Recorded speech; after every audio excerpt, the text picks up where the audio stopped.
Bonjour à toutes et à tous et bienvenue dans l'émission 100% Paris Turf.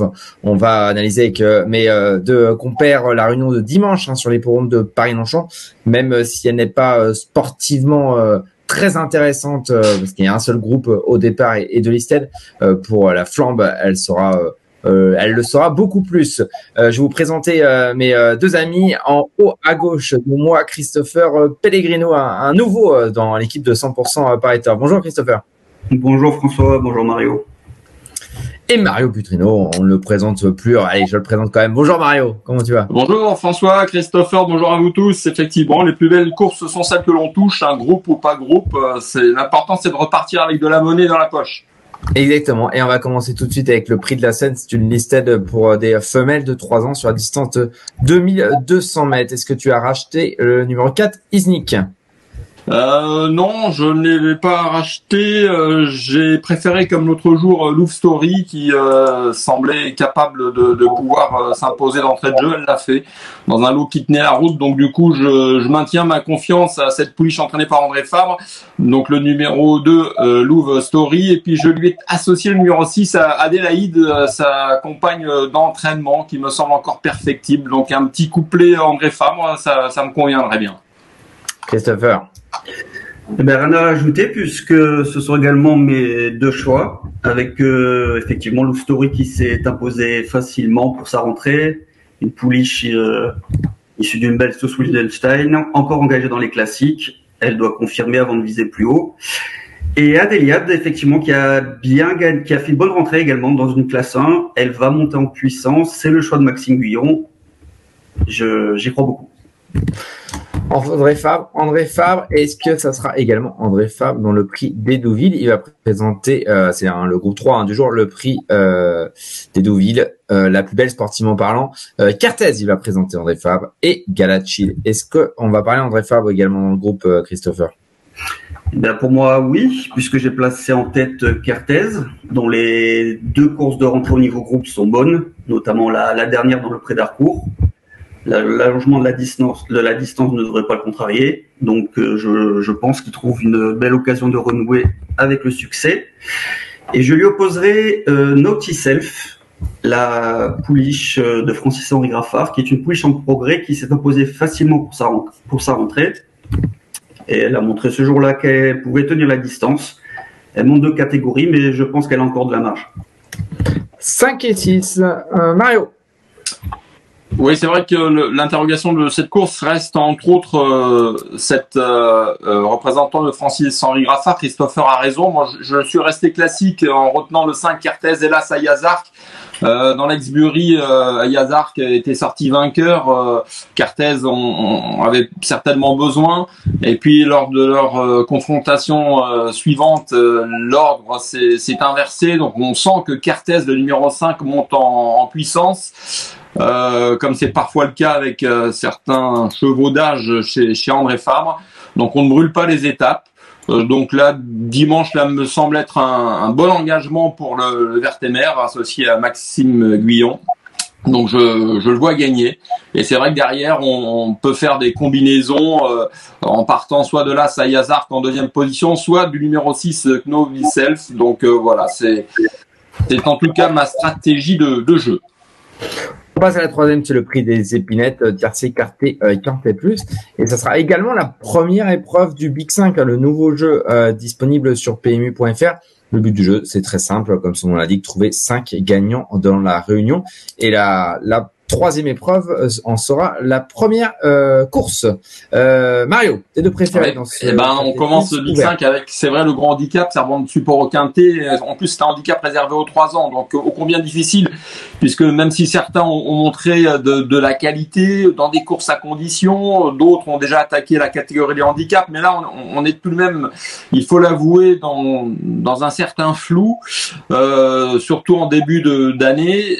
Néanmoins, il faut se jeter dans le bain et j'aime beaucoup le 7 Cliff Beret. C'est un poulain qui, en 2 tentatives cette année, a montré de la qualité, qui est bien placé dans les stalles avec le numéro 7, une distance qui lui convient et puis un physique assez flatteur. Donc ce Cliff Beret, vu ce qu'il a montré dernièrement, je l'aime beaucoup. À l'image du numéro 6, Mongli, qui cherche sa course. Et qui, dans cette catégorie, devrait gagner sa vie. Alors, j'espère que ces 2 chevaux seront dans la bonne combinaison du quintet. Christopher, les mêmes ou 2 différents? Eh ben, 2 différents. Je vois que Mario a repris la ligne du prix du Bois de Boulogne du mois dernier. Ouais, tout à fait. Sans citer le gagnant de ce jour-là, Kovanov, donc le 301. Qui s'est littéralement baladé pour moi, qui a gagné plus facilement encore que ne l'indique l'écart à l'arrivée. Il est pénalisé de 7 livres, mais il a encore de la marge. La seule chose qu'il aura contre lui, c'est son numéro en dehors. Bon, je pense qu'il a un peu de marge encore dans cette catégorie, donc je le vois confirmé.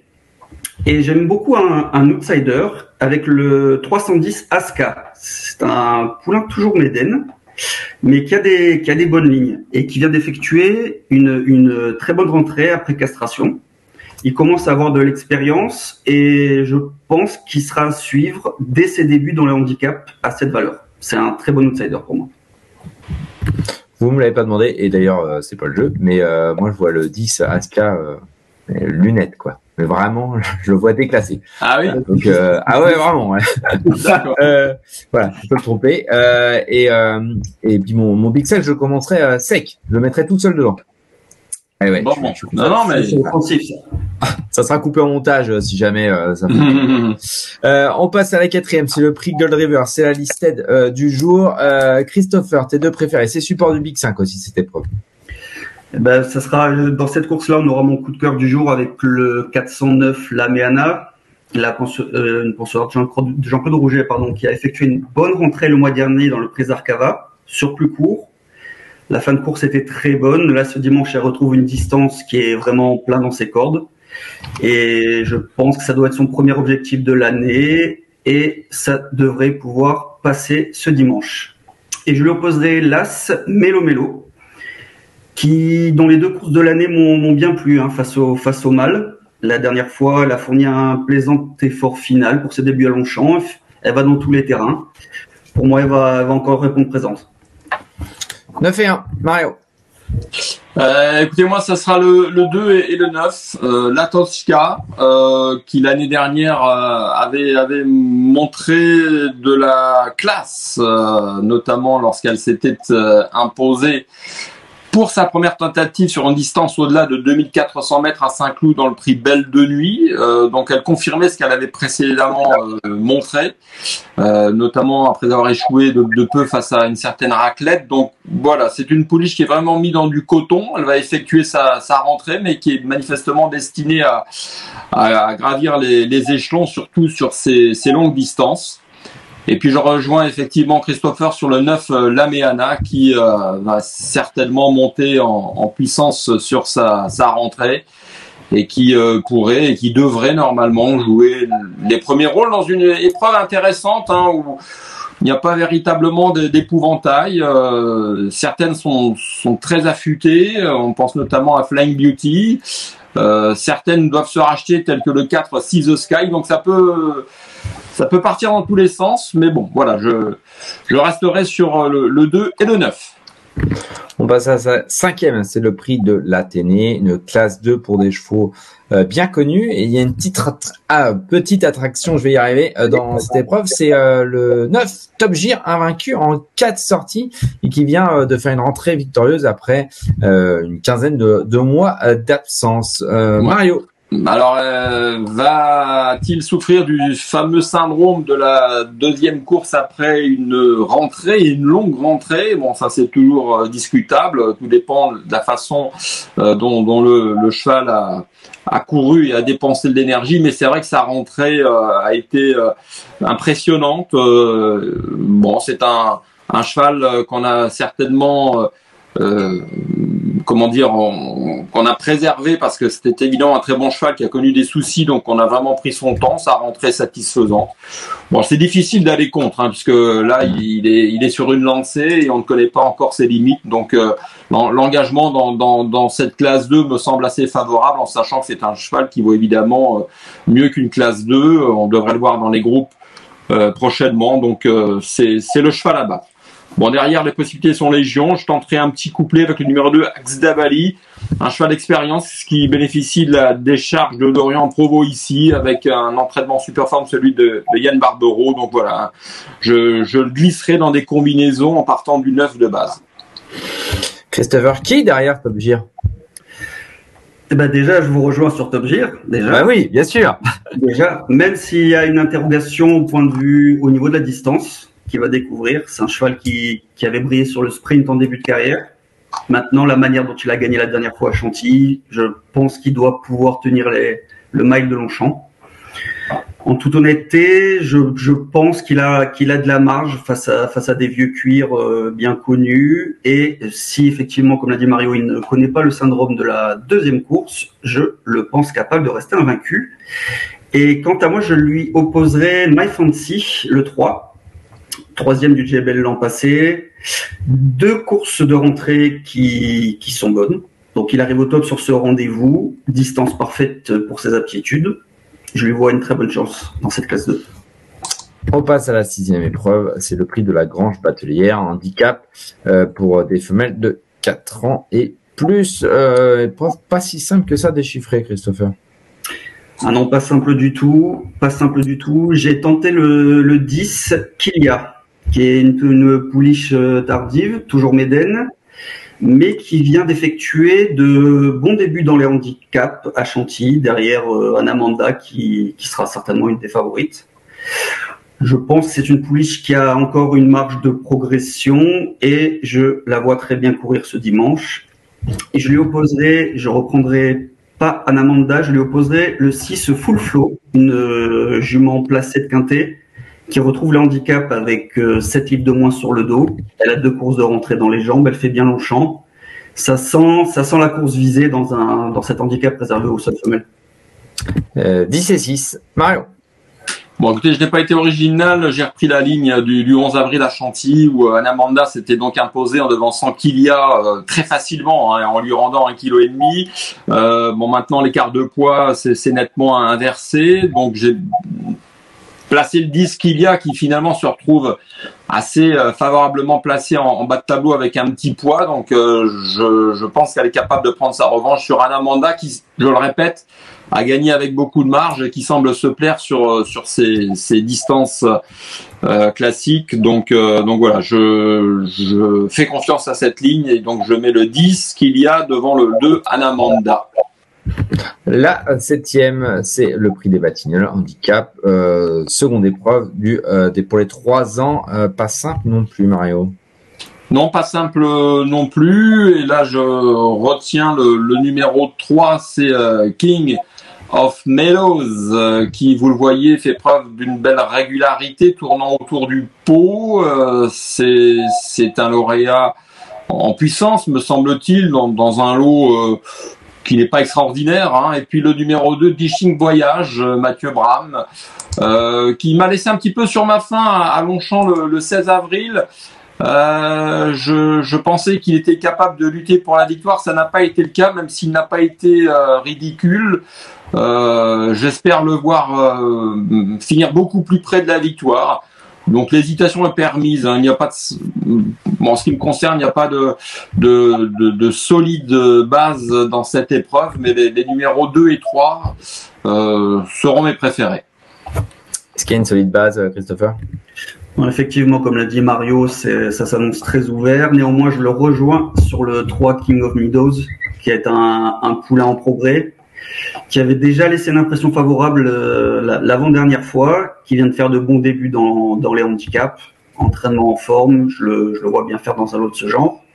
Et quant à moi, je lui oppose Last First Sight. C'est un poulain qui a été gentiment façonné dans l'ouest de la France. Il vient de faire de bons débuts sur le gazon dans un Méden qui a répété. Il commence à engranger de l'expérience et je pense qu'il est prêt à une valeur correcte pour son premier handicap et je le suivrai d'emblée ce dimanche. On passe à la 8e épreuve, le prix du Petit Montrouge. En termes de difficulté, on monte encore d'un étage. Christopher, pas simple encore. Ah oui, non, là, ça commence vraiment à se compliquer. J'ai choisi pour ma part le 815 Grazzano, un cheval régulier depuis son retour dans les courses plates, dans ce genre de handicap.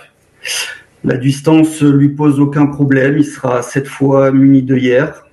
Donc, je pense qu'il devrait une nouvelle fois bien courir. Et je lui opposerai le 803 Equili, qui, elle, est une pouliche tardive qui n'a que 3 courses dans les jambes. Donc, contre des vieux chevaux endurcis, ça peut être un peu compliqué. Néanmoins, elle vient d'effectuer une très bonne rentrée dans un Médène provincial de correcte facture. C'est une pouliche sur la montante et elle me semble intéressante à suivre pour ses débuts à ce niveau, même face aux vieux. Mario. Course ouverte évidemment, 2700 mètres pour des chevaux qui seront donc en dessous de 29 de valeur. Donc ça me semble être une belle opportunité pour Dux, le numéro 4. Maxime Guillon qui lui était associé à Compiègne l'autre jour en terminant 5e d'un handicap de bonne facture. Il a fait illusion pour une place aux 200 mètres. Bon, il coince un petit peu, il est battu par Meilleur, par des chevaux qui les 4 premiers lui étaient supérieurs en valeur intrinsèque. Donc c'est la raison pour laquelle je pense que cet engagement est assez bon pour lui. Donc le cheval est en forme, il a de la tenue. Je le vois lutter pour la victoire et puis je lui associerai. Là on a le choix, mais le numéro 2 Game Changer, sur ce que j'ai vu l'autre jour à Moulins, affichant une bonne forme, une bonne tenue, ayant été battu par des chevaux que l'on connaît dans les handicaps Chelsea Lulignan et Monvieux Léon. Pareil, c'est également, je trouve, un bon engagement dimanche à Longchamp et avec en plus la décharge de Marie Vélon. Donc voilà, les chevaux de haut de tableau m'interpellent. Donc en résumé, le 4 et le 2. La 9e et dernière épreuve, le prix du parc de Montsouris, seconde épreuve. Là, sportivement, on est assez bas, on va dire. Oui. Mario. Ouais, c'est des petites valeurs, hein. Petite valeur 2700 mètres, donc c'est vrai que on est dans le dur, mais bon, ça n'empêche qu'il y a toujours des chevaux qui sont retenus par leur fin de course. Si on pense notamment au numéro 13 Almazora, que j'ai retenu en tête devant l'As Sadarac, des chevaux que l'on connaît bien à ce niveau de la compétition. Et Almazora, c'était très bien à Fontainebleau le 15 avril. Une très très belle fin de course, ayant terminé 2e, en devançant un certain nombre de chevaux qu'elle va retrouver sur son chemin. Donc voilà, je persiste. Une jument qui va certainement attendre et venir finir comme elle en a l'habitude. Et puis là, Sadarac, que l'on ne présente plus, il est de tous les combats. Donc tout dépendra du déroulement de la course, mais il est vraiment dans sa catégorie. Donc voilà, je terminerai avec le 13, hélas. Christopher. Mario a tout dit, puisque c'était mes 2 sélections également, mais dans un ordre inverse, puisque j'ai retenu en tête Sadarac. Donc je le trouve vraiment bien placé dans le haut du tableau de cette modeste 2e épreuve. Il bénéficie de la décharge, il vient de prouver sa forme dans une course pro amateur à Saint-Cloud. Il doit très bien courir ce dimanche. Et effectivement, Almazora, dont les 2 dernières sorties au niveau handicap se soldaient par autant de 2e place, elle fait bien Longchamp. Mario a tout dit, elle devrait une nouvelle fois bien conclure son parcours et prendre une part active à l'arrivée. Je prends les 2. Messieurs, on a été complet. Merci beaucoup. On passe à votre cheval de la Réunion. Christopher, allez, à toi l'honneur. Mon cheval de la Réunion, ça sera dans la 4e, le prix Gold River, avec la pensionnaire Jean-Claude Rouget, la Méana, qui, pour moi, fait face à son premier objectif de l'année, après sa bonne rentrée le mois dernier sur une distance qui était un peu limite pour ses aptitudes. Là, elle retrouve vraiment un parcours qui va lui aller comme un gant, et je pense qu'elle trouve une belle occasion de renouer avec la victoire. Mario, on commence par rapport avec toi ou avec Christopher? On non, écoutez, moi, j'aime souvent m'amuser dans les handicaps, trouver un petit peu dénicher un cheval amusant, et donc je le répète, dans la 8e épreuve, le 804 Dux me semble profiter d'un bon engagement. Donc je pense qu'il est susceptible de lutter pour la victoire. En tout cas, je serais déçu de ne pas le voir finir dans les 3 premiers, et on peut donc à défaut de gagner peut-être, de le prendre en base de jeu pour des couplets ou des HS trio. Et la 8e est support du Big 5 en plus. En plus. Donc on peut terminer là-dessus sur. Non, je disais, c'est offensif. Il est très offensif. Ah bah ouais. Alors avec un Big 5 dans l'épreuve support du quintet, Aska qui est annoncé comme un penalty, et donc Dux, on va ramasser c'est clair. Là, pas de catenaccio avec Mario. Hein. Non. Ah bah c'est fini l'époque du catenaccio. Maintenant on joue à l'espagnol. Ça va. Merci messieurs, on a été très complet, je pense, et nos turfistes, j'espère, vont pouvoir toucher grâce à vous. On remercie Laurent qui est en régie, et puis on se retrouve la semaine prochaine pour un nouveau numéro de 100% Paris Turf. Bonjour à tous. Merci à vous d'avoir suivi cette vidéo. Alors pour vous abonner à notre chaîne YouTube, c'est ici, et pour suivre encore plus de vidéos Paris Turf, c'est de ce côté.